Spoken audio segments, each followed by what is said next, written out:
से 2014 तक यूक्रेन में सब कुछ ठीक चल रहा था। जब 1991 में यूक्रेन अलग हुआ था और वहां से लेके 2014 तक में सब ठीक ठाक चल रहा था। 14 में क्या हुआ, यहाँ के एक जो राष्ट्रपति थे उनका नाम था पेट्रो यानुकोविच।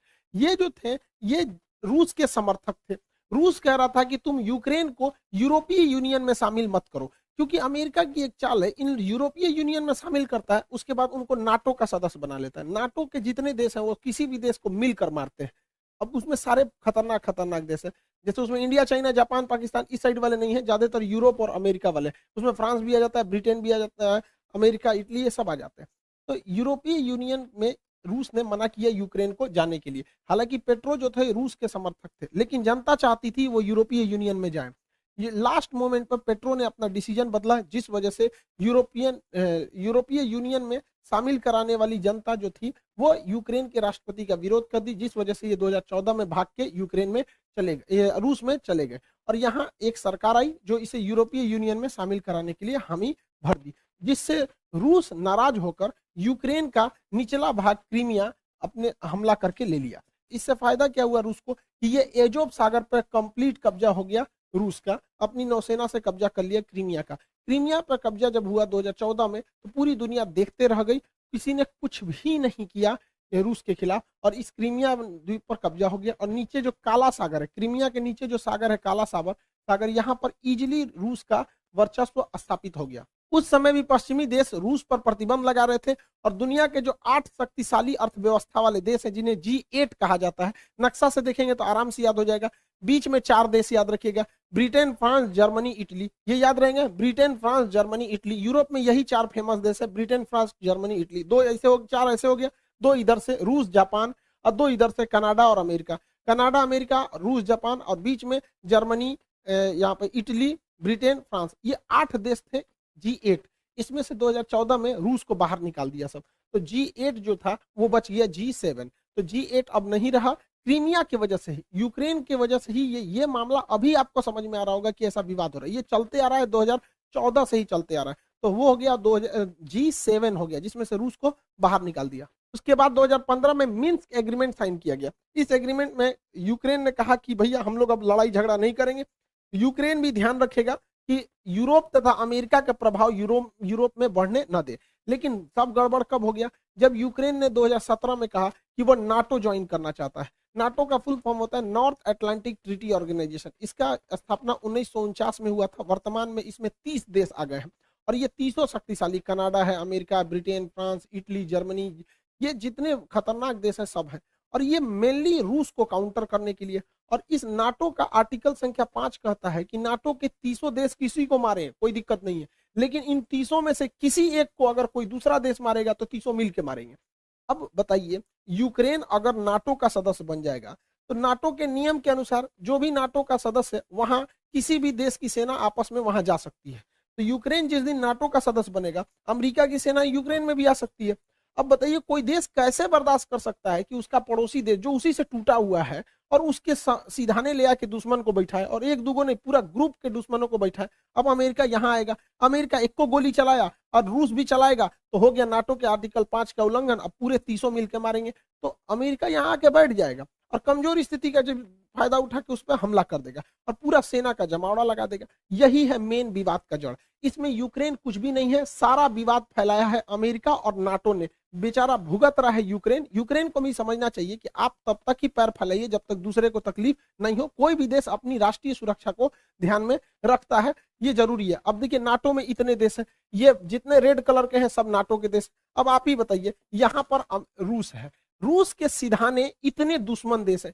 रूस अगर इनमें से किसी एक को मारेगा ना तो ये सब मिलके मारेंगे। तो रूस को तो पूरी तरह से बर्बाद करने का प्लान है नाटो वालों का। यूक्रेन को सबक सिखाने के लिए रूस ने क्या किया, एक तो 2014 में क्रीमिया को हड़प लिया। क्रीमिया पे हड़पने के कारण ये एजोव सागर पूरी तरह से रूस के कब्जा में आ गया। इसके बाद यहाँ डोनस तथा लुहांस, ये 2 शहरों को, 2 जगहों को विद्रोहियों को खड़ा किया और अपने सैनिकों को यहाँ भेज दिया। और वो सैनिक जो थे वो सादी वर्दी में थे और विद्रोह कर दिए और कहें, और रूस ने इसको मान्यता दे दिया कि ये अलग देश है और इन अलग देश है, और यहाँ अपनी पूरी तरह सेना उतार दिया। इसमें पूरी तरह रूस की सेना आ गई। यहाँ रूस की सेना पहले से थी। रूस बहुत ही सावधानी से चल रहा था ये ऊपर का देश है बेलारूस, यहाँ रूस अपनी पूरी सेना भरे हुए हैं ताकि इधर से हमला करना होगा तो कर ही देगा। ये रूस है, इधर से हमला आराम से कर देगा। और यहाँ से तो रूस घुस ही चुका है, क्रीमिया में पहले से कब्जा किया था, ये नौसेना लगा के यहाँ से चल जाएगा, चौतरफा हमला कर देगा यूक्रेन के ऊपर रूस। यूक्रेन को ये समझना चाहिए, आने वाले खतरों को भापना चाहिए। दूसरे के दम पर आप किसी ऐसे आदमी से आप खतरा नहीं मोल सकते हैं। अब ये लोग क्या कर सकते हैं, तो ये अमेरिका कह रहा है कि प्रतिबंध लगाएंगे, नाटो का धमकी दे रहा है इसको। भैया नाटो का अगर सदस्य बन जाएगा यूक्रेन तब तो बवाल हो जाएगा वहां पर। यहाँ 2 एरिया जो है उस पर रूस ने स्वतंत्र देश घोषित कर दिया, लुहांस और डोनेस्क, इसे डोनबास रीजन भी कहा जाता है। अब इस पे इजीली रूस क्या करेगा, यहां से हमला कर देगा। अब आप कहेंगे यूएनओ ने क्यों कुछ नहीं किया, तो यूएनओ को अमेरिका ने खुद एक ऐसा कठपुतली बनाया है कि अमेरिका यूएनओ का यूज करके किसी भी देश पर हमला कर सकता है। आज उसी का फायदा रूस उठा लिया। कैसे उठाया समझिए ध्यान से। यूएनओ का एक नियम है आर्टिकल नंबर 7।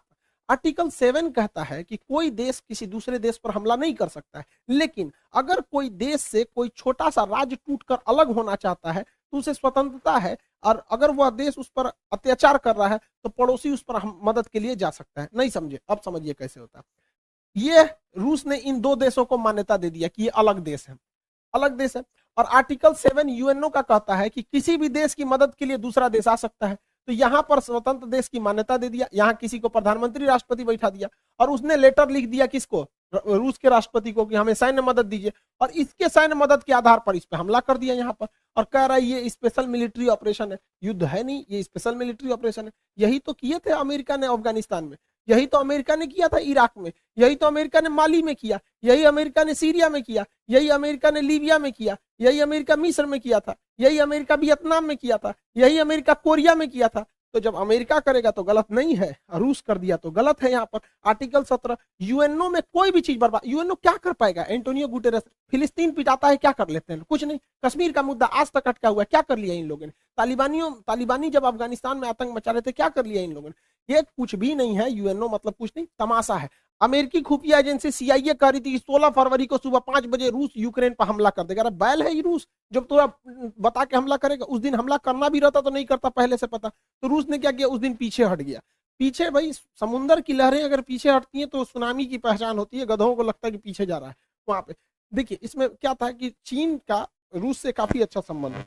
रूस चीन के बुलावे पे गया था वहां ओलंपिक के उद्घाटन पे, और जाते ये कह दिया कि ताइवान चीन का भाग है। तो सोच सकते हैं रूस और चाइना में कितना अच्छा संबंध है। रूस से चाइना ने कहा था कि ओलंपिक हो जाने दो, विंटर ओलंपिक। तो बीजिंग विंटर ओलंपिक 20 फरवरी को खत्म हो गया, इस दिन लास्ट हो गया। और 21 फरवरी को व्लादिमीर पुतिन ने यूक्रेन में 2 स्वतंत्र देशों की घोषणा कर दी। अब समझिए ये स्वतंत्र देश की घोषणा क्यों की गई है, ताकि यूएनओ का आर्टिकल 7 का प्रयोग किया जा सके। और 23 तारीख को उन स्वतंत्र देशों ने लेटर लिख दिया पुतिन को कि हमें सेना की मदद किया जाए। और 23 तारीख को पुतिन ने क्या कर दिया, सेना से हमला कर दिया। ये युद्ध है ही नहीं, स्पेशल मिलिट्री ऑपरेशन है। किसके वजह से, यूएनओ के आर्टिकल 7 की वजह से।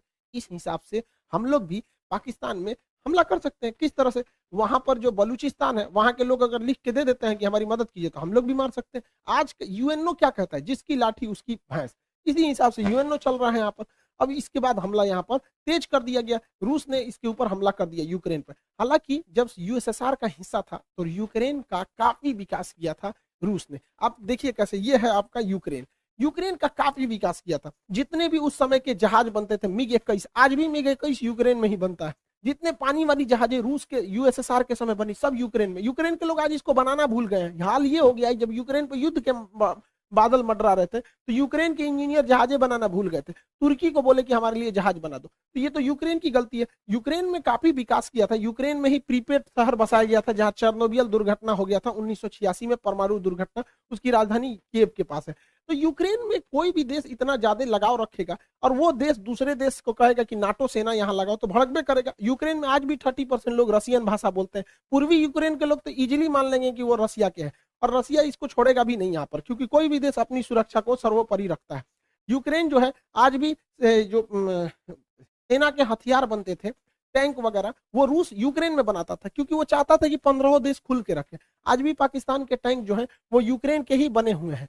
यूक्रेन जब 1991 में यूक्रेन और 15 देश से टूटे थे यूएसएसआर से, तो यूक्रेन के पास लगभग 200 परमाणु बम थे। 1996 में एनपीटी के समझौते के तहत यूक्रेन ने अपना 200 परमाणु बम वापस दे दिया, किसको? रूस को दे दिया। अगर ये परमाणु बम नहीं दिया रहता ना, तो ये मामला कुछ और रहता, समझ में? तो ये परमाणु बम कितने शक्तिशाली है, कोई भी परमाणु संपन्न देश पर हमला नहीं करता है। सारा मामला 2014 से गड़बड़ाया था, जब नाटो और यूरोपीय यूनियन ने एंट्री किया था। देखिए, रूस की अर्थव्यवस्था का मेन सोर्स जो है वो गैस और पेट्रोलियम है। वो गैस की सप्लाई करता है। अब गैस सप्लाई पाइपलाइन से होती है, छोटे छोटे सिलेंडरों में नहीं होती है, और वो पाइपलाइन यूक्रेन के होते हुए यूरोप में जाती है। इससे अब क्या है कि देखिए, ये यूक्रेन का नक्शा, इसमें इतनी सारे पाइपलाइन जा रही हैं। अब यूक्रेन ने 2014 में नाटो के दबाव में आके कहा कि तुम अगर इधर से पाइपलाइन ले जाओगे तो हमको सालाना $33 बिलियन पैसा दो। तो रूस ने कहा ठीक है, दे देंगे। तो ससुरा $33 बिलियन तुम पैसों वो लोगे और नाटो में शामिल भी हो जाओगे, यूरोपीय यूनियन में शामिल भी हो जाओगे, और रूस से संबंधों नहीं रखोगे। तो हमारे यहाँ कहावत कहा जाता है ना, पानी में उतर के मगरमच्छ से बैर कीजिएगा तो मर के आइएगा। इसी बीच मेरा चचवा पहुंच गया रूस में। अब बताइए, बेशर्मी की हद होती है कि रूस युद्ध के मुहाने पे खड़ा है और ये जाके 10,000 करोड़ रुपया कर्जा मांग रहा था कि हमारे यहाँ पाइपलाइन बिछाना है, बिछा दीजिए। रूस भगा दिया इसको। जैसे ये कहा कि हमको 10,000 करोड़ रुपया मदद चाहिए, उसी समय रूस ने यूक्रेन पे हमला कर दिया। अब बताइए, कोई गधा भी मतलब इतना बड़ा ये प्रधानमंत्री होके गलती किया जितना हमारा कोई विद्यार्थी गलती नहीं करेगा। रूस, देखिए, इसका सबसे ज्यादा जो व्यापार होता है पाकिस्तान का, वो यूरोपीय यूनियन से होता है या अमेरिका से होता है, इन देशों से होता है। इसे आर्थिक मदद में आईएमएफ देती है, वर्ल्ड बैंक देती है, जापान देता है, जो सब अमेरिका के फेवर में है। फिर भी अमेरिका के खिलाफ केवल जा रहा है मीटिंग करने के लिए। किस लिए? क्योंकि जो बाइडेन ने जब से शपथ लिया इसको फोन नहीं किया है, तो उनको जलाने के लिए गया था। अरे गधा कहीं का, ये सास बहू का झगड़ा हो रहा है क्या कि तुम जलाने के लिए गए थे? 10,000 करोड़ गए थे मांगने, अमेरिका ने इनके ऊपर पेनाल्टी ठोक दिया, $4 अरब का पेनाल्टी ठोक दिया इनके ऊपर। बहुत अच्छा हुआ, एक वो हाथ मिलाने गए थे, हो गया, यहाँ पर कांड हो गया। और दूसरा, एफएटीएफ में अब ये ग्रे लिस्ट से चल जाएंगे ब्लैक लिस्ट में। जिस दिन ब्लैक लिस्ट में चल जाएंगे ना, बर्बाद हो जाएंगे, यहाँ पर पूरी तरह से चौपट हो जाएंगे। वहां पे आज भी पाकिस्तान में 12,000 रुपए का गैस सिलेंडर पड़ रहा है। अब 12,000 रुपए में गैस सिलेंडर पड़ रहा है, जिस दिन ये एफएटीएफ के ब्लैक लिस्ट में जाएंगे ना, उस दिन ये 20,000 चल जाएगा। आईएमएफ पर अमेरिका का दबाव है, वर्ल्ड बैंक पे अमेरिका का दबाव है। अमेरिका घुसिया गया है ये मीटिंग देखकर कि चोट्टा तुमको इसी बीच में जाना था। यहाँ पर कौन गधा है रे तुम्हारे यहाँ सुरक्षा सलाहकार? ओकरा कोनो बुद्धि नहीं है क्या? इतना बेवकूफी तो कोई नहीं करेगा। इसने क्या किया है? सांड को लाल कपड़ा दिखाया है। मिला क्या है इसको कि रूस ने, राष्ट्रपति ने कहा था कि जो हमारे पास आएंगे उनको कोरोना का आरटीपीसीआर टेस्ट कराना पड़ेगा। दुनिया का सबसे महंगा टेस्ट इन्हीं का हुआ है। गए हैं, आरटीपीसीआर टेस्ट कराए हैं, हाथ मिलाए हैं, मिला कुछ नहीं है, उल्टे 4 अरब रुपया का इनके ऊपर पेनाल्टी ठोक दिया। यानी आरटीपीसीआर का रेट इनका 4 अरब डॉलर बन गया। अरे यार, तुम्हारे देश की जनता सुन रही, तुम्हारे यहाँ कोई बढ़िया बताने वाला नहीं है क्या? टीचर उचर नहीं है तुम्हारे यहाँ? तो इसको 2-4 हाथ देने लायक है। चचवा बिगड़ गया है मेरा। अमेरिका ने भारत पर दबाव बनाया कि यूएनओ में आप हमारा सपोर्ट कीजिए, क्योंकि भारत 2 साल के लिए यूएनओ के अस्थायी सदस्य है यहाँ पर। अब इसमें भारत ने वोट ही नहीं दिया, कहा कि ना हम रूस की ओर से ना यूक्रेन की ओर से। तो रूस ने कहा थैंक यू भैया, तुमने नहीं दिया, बहुत अच्छा हुआ। चाइना ने भी कहा हम भी वोट नहीं देंगे। यूएई ने कहा हम भी नहीं देंगे। अमेरिका कह रहा है ये तुम काहे लिए ऐसा बोल रहा है? अब यूएई, ऐसे अरब देश ज्यादातर अमेरिका के फेवर में होते हैं, फिर भी यूएनओ में अरब देश ने इनका साथ नहीं दिया। तो ये सोचने वाली बात है कि आखिर ऐसा क्यों हुआ। तो समझिए इसके पीछे का मेन रीजन क्या है। देखिए, सऊदी अरब, यूएई जो है यहाँ पर स्थित है।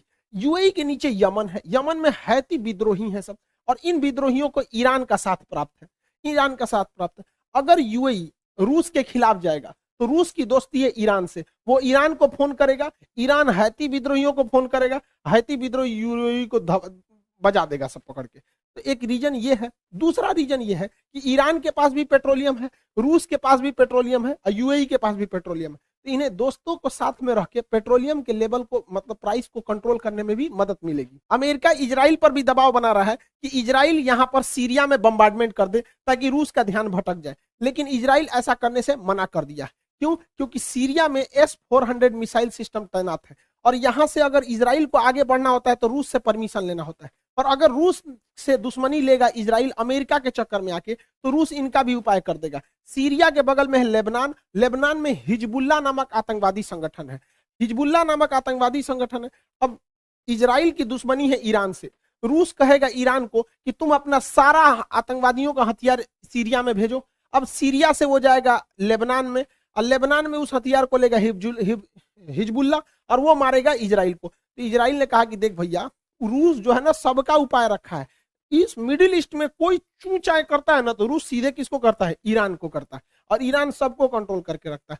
हालांकि यूक्रेन के जो प्रेसिडेंट है जेलेंस्की, वो भी जीव्स यानी यहूदी हैं, और इजराइल भी यहूदी है। अब ये उसका मदद नहीं कर रहा, क्योंकि भैया देश सर्वोपरि होता है, अपने देश को काहे लिए हम रिस्क में डालेंगे, हर देश में यहाँ पे। अब ये यूक्रेन का बड़बोलापन था जो ईयू तक तो सीमित था, लेकिन नाटो में गए, अब लड़िए यहाँ पर। अब यूक्रेन को तो छोड़ेगा नहीं रूस, जो फाइनल है। अब वहाँ के लोगों को सफर करना पड़ता है, वहाँ के लोग काफी बहादुरी से लड़ रहे हैं। हम उनके लोगों की भावना इज्जत करते हैं, उनकी भावनाओं का, उनके सैनिकों को सल्यूट करते हैं जो इतनी बहादुरी से लड़े वहां पर, आखिरी सांस तक उनके सैनिक लड़े। वहां पे जो आम नागरिक है वो भी अपने देश के लिए लड़ रहा है ये, और जो बेचारे बूढ़े हैं, बच्चे हैं, वो मेट्रो में या कहीं शेल्टर होम में जाके रह रहे हैं। लेकिन देश के नागरिकों को भी सोचना चाहिए, किसी देश को इतना टॉर्चर मत करो। रूस को अपनी सुरक्षा चिंताओं को ध्यान में रखना पड़ेगा। हमको बड़ा कड़ा शब्द में बोलना पड़ता है, लेकिन ये बात जरूर है कि अगर यूक्रेन आज आंसू नहीं बहाएगा तो कल यूक्रेन की वजह से रूस को खून के आंसू बहाने पड़ेंगे, क्योंकि नाटो धीरे धीरे पैर पसार रहा है। 15 देशों को तोड़ दिया नाटो ने, और उसके बाद उन 15 देशों में से सारे देशों को अपने में मिलाते आ रहा है। नाटो की जरूरत क्या है, आप 15-30 देश मिलकर किसी को मारेंगे यहाँ पर। तो यूक्रेन के लोगों को इसका खामियाजा भुगतना पड़ेगा। लेकिन क्या होता है कि देश, हर इंसान को अपना देश प्यारा होता है। देश तो बहुत बड़ी चीज होती है। इंसान जिस कमरे में सोता है, बेड के जिस कोने पे सोता है, इंसान को वही कोना पसंद आता है। आप भी अपने कमरे में बेड पे किसी खास कोना पे सोते होंगे, आपको वही नींद आएगा। हर इंसान की मेंटेलिटी होती है। लेकिन ये सोचना चाहिए कि हमारी देश की नीतियां कहाँ सही जा रही हैं। कई बार हमें कड़वे घोंट पीने पड़ते हैं, तो ये चीजें होती है। कई बार देश को ऐसा लगता है कि नहीं अभी हमला कर देना चाहिए, लेकिन उसको सोच समझ के करना चाहिए। हमारे ऊपर भी हमले हुए थे 26/11 जब ताज होटल पे हमला हुआ था, हम लोग भी चाहते थे पाकिस्तान पे हमला कर देते। पुलवामा हुआ था, संसद पर हमला हुआ था, कारगिल पर हुआ था, हम लोग भी चाहते तो इस्लामाबाद पे घुस जाते। लेकिन उस वजह से हमारी देश की अर्थव्यवस्था नहीं बढ़ी।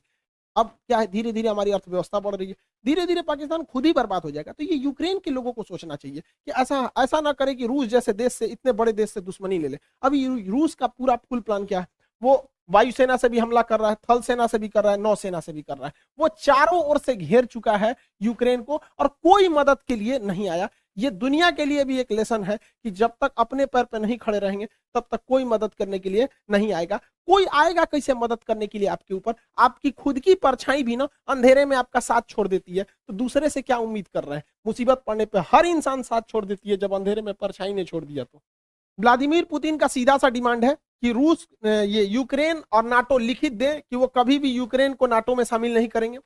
रूस का दूसरा डिमांड है कि जो एस्टोनिया, लातविया, लिथुआनिया, जो एकदम इसकी राजधानी के पास नाटो सेना आके बैठी हुई है, इन्हें वापस विड्रॉल करें। अमेरिका ने यूरोप में जो परमाणु बम रखे हैं, इसे वापस ले जाए। ये व्लादिमीर पुतिन का है। हालांकि पुतिन का आंतरिक विरोध भी हो रहा है देश में, लेकिन इसे दबाने के लिए पुतिन काफी बेहतरीन ढंग से वेल ट्रेंड है। पुतिन का पूरा प्लान क्या है, वो यूक्रेन को इस एरिया से काट देंगे। इस एरिया से काट दिए, वो ऑलरेडी काट चुके हैं, इसमें तो कुछ सोचना ही नहीं। क्रीमिया में वही काट चुके हैं।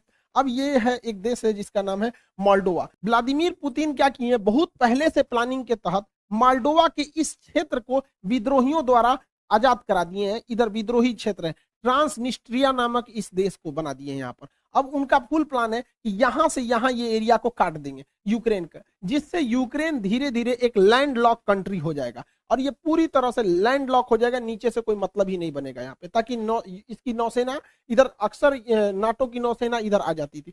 अब इनको खामियाजा भुगतना पड़ेगा।